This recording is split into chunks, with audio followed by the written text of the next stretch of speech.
Hi there, everybody. It's Philip Eidson here, and welcome to this special edition of the Art of Procurement podcast. So in these pretty uncertain times, we're working hard to bring you information that's going to help you make an immediate impact in your organizations. And so we might be actually publishing more midweek podcasts like this one as we work our way throughout the worst of the situation. And so one of the most immediate situations that our suppliers, and I think also our customers, are facing is that of cash management. So earlier in the week, I had a conversation with Amanda Prochaska about how we as procurement professionals can actually help our suppliers who are US-based immediately access funds that are available through a small business administration program, which is backed by the US Treasury. And so I thought it useful to invite Amanda on the show today to share details of that program and also how you can help your suppliers access it. Now, before I go into the conversation, just by way of a quick introduction, really, Amanda is a long-time procurement leader at companies like the Kellogg Company, Kraft Heinz, and MGM Resorts International. Amanda founded HBP Coach, HBP standing for High Performance Procurement, early last year, and I actually chatted with her on the podcast in late 2019. So with all that said, Amanda, firstly, welcome back to the show. Thank you so much for having me, Phil. I truly appreciate this, and in these uncertain times, it's great to be able to share what we know and support each other. So I truly appreciate it. Absolutely. No, I appreciate you turning around at pretty short notice to do this as well. So I actually want to ask, just as kind of to set the scene for context of the conversation, if you could explain a little bit about what the SBA actually is. Yeah, the SBA is the Small Business Administration, and basically what the SBA is all about, they've been serving small businesses for the last 65 years, and they've been offering ongoing assistance for small businesses across the country, whether they are trying to start their business, grow their business, scale their businesses, or even recover their businesses. And so they offer a tremendous amount of training and educational offerings across the board for small businesses and growing businesses. Yeah. So we're happy to have a very close relationship with the SBA, especially in these times where the small businesses who have served us for so long desperately need our help. Yeah, and in more normal times, the SBA is administering loans for us to support small and growing businesses, but those are usually administered through banks. They're kind of the conduit to banks' programs. But now, as we're trying to react to this, I don't know if it's a new normal. We hope it's just kind of a blip as business gets back to normal, but obviously taking some pretty extraordinary measures to support small businesses. And if you could just share a little bit about kind of the relief programs that are available to small businesses through the SBA. And I know this is kind of a moving target. It is. It's a definitely a program that is evolving as we speak, because historically the SBA offering has been for traditionally like a weather-related incident. Yeah. So if you had a tornado that went through your town or a hurricane, and so it's been very isolated and regionalized where the SBA was offering this type of loan program. But now we're talking about a national economic crisis for our small business owners. So the SBA is working hard to figure out where the program works and where they need to refine the offering to help support all of the businesses across the United States. So they also are approaching it a little bit differently, which is good news because of, I guess, the amount of time that it would traditionally take to get a SBA loan. Yeah. So what they've decided to do is work directly with business owners. So when we're talking about the economic injury disaster loan for COVID-19, you are actually applying directly to the SBA, which is unlike traditionally. Traditionally, you would go through a PLP or a bank. And so the loan application goes directly to the SBA. It is processed by the SBA and then funded by the Treasury. Yeah. So they're hopeful that they can get these applications processed as quickly as they can to help small business owners stay afloat during these times of uncertainty.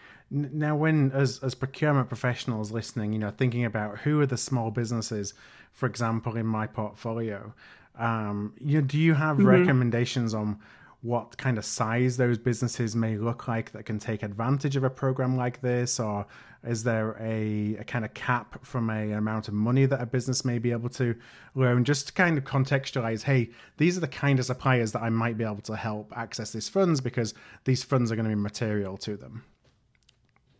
Right. So actually within the SBA program as it stands today for these loans, they're actually broadening out the eligibility for the loans.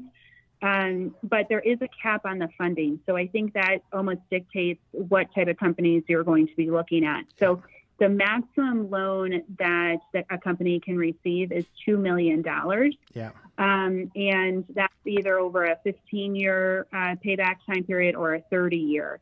But all non-public businesses can apply for it. Even nonprofits can also apply for it. Now, there are a couple of exclusions that we're still working through with the SBA, like religious organizations and charitable organizations, which really wouldn't necessarily apply to procurement, but just for knowledge. Yep. And then also, if a company has had a previous SBA bankruptcy, it's going to be very hard to obtain this loan. But other than that, what we're hearing from the SBA is that they want to look at most of the applications.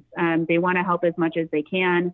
And so if you're sitting in a procurement seat, I would be thinking about all your non-public suppliers who have been impacted by closures, by a decreased amount of orders coming through their doors from their customers, and even just other general impacts of where their overall revenues have been decreased by COVID-19. So that's how I would look at it in a broad sense. Yeah. So when you think about, looking at your portfolio of suppliers that may be impacted, perhaps start from a category perspective, thinking about those that are in industries that may be most negatively impacted from a cash flow perspective, where they had to shut the doors all of a sudden, or suddenly they're 70, 80% decline in revenue. What are those categories? What do they look like? Probably service and people-based companies. Right. And start reaching out to them. Yes. Yeah. So manufacturing companies. So we have a lot of clients right now who we're supporting who had orders on hand that they were going to produce against, and now those orders have been either canceled altogether or decreasing. We also see a lot of service providers, particularly like your facility service providers and other ones that are going out and supporting what used to be an open location that's now closed. That has been a great impact. And obviously different industries, if you're a procurement organization that's in a food manufacturing CPG company and I would say a medical industry, you're probably facing different challenges in your supply chain than maybe retail, manufacturing organizations, hospitality organizations, et cetera, that have been needed to basically shut down completely. Yeah. Now, is it fair to say that the loans are aimed more at folks who are having cash flow issues as opposed to ones who are struggling to invest to support the growth? So let's say there's companies that provides a highly in-demand service right now, but they can't invest the money that they need to grow fast enough to provide the equipment or the products or whatever. It's really to help those that are struggling with the downturn in cash. Yeah, and the language that we receive from the SBA is that the funds are provided for working capital to cover normal business obligations and necessary operating expenses. So basically, if your revenue has declined or you've needed to shut down your operations, it's really to cover your ongoing obligations that you still need to meet. Yeah. So it's not intended to be I was already struggling as a business, and so now I need another loan. Yep. It's not that, and it's also not really targeted to those companies who are now in extreme growth mode in certain supply chains to meet the new demands. Okay. So for procurement professionals who are listening, what's the best way, armed with this information, that they can help their suppliers or relevant suppliers who may be impacted and be able to take advantage of these opportunities? Yeah. So there are various ways to do that. Obviously, the SBA is always there to help. So if you have a good connection with the SBA, they have the most updated information that is available on the marketplace today. Now, what I would say is the application process is not overly simple. Mm-hmm. It is very convoluted, and you can only do it once. So if a supplier does it incorrectly the first time, they kind of have to live with it until they get a case manager assigned if they get approved, and then they maybe can make the justification for it. But so there are a ton of resources out there, including HPP, who can help companies get the right application in the first time to represent their company in the best light to receive these loans. So I would say for information, start with the SBA, and then there are many service providers out there that can assist suppliers to help get this funding. Yeah, and so for procurement, we can facilitate those conversations to make sure that the suppliers maximize the chances of getting this right the first time, and not, it sounds like they submit an application and it's not successful. There's not really a right of appeal to that. That was the chance. Probably just because of sheer volume of, I can't imagine how many small businesses are going to be applying to this program, and the increase in caseload on the SBA to manage it. Right. So we do know from our close relationship with the SBA that as of Monday morning, they received over 700,000 inquiries. Wow. From business owners across the United States. They also received just over 30,000 applications, just in the first full week of this being available. So yes, you're absolutely correct. What companies with suppliers need to make sure that they do is that they represent clearly their company through a narrative or through the right financial documentation behind the scenes, so that they can make the most appropriate argument for the money that they need.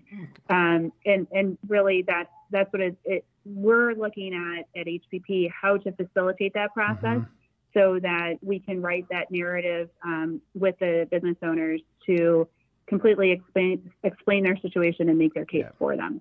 Okay. Well, Amanda, I want to thank you so much for kind of sharing the details of this program and what we can do. So right now, you think about the way that procurement can add value. And I think we're all going to find this as an opportunity for procurement professionals to add value in ways that perhaps we haven't done before. And this is one of them. It's, perhaps something that we wouldn't necessarily even thought about in the past, but now there's a way that we can really try and help protect our suppliers, become one of those customers of choice in the long term, because relationships that I've been telling folks, relationships that we build now are relationships that will last a lifetime. If you're able to be there to support, suppliers, even customers when they're in their greatest need. So I think it's a great program. Yeah. I think it's great for procurement to be involved in that. And if anybody who's listening would like to know a little bit more, reach out and connect with you directly, where would be the best places for them to find you? So they can find me on LinkedIn, just by looking up my name, Amanda Prochaska. They can also go to hppcoach.com and find information about the recovery services that we're doing. Yeah. And they'll find us on a webinar every Tuesday and Thursday that we're offering to anyone who wants to join to learn more information as this program continues to evolve. One thing that I would like to say, and just my closing thought in procurement, what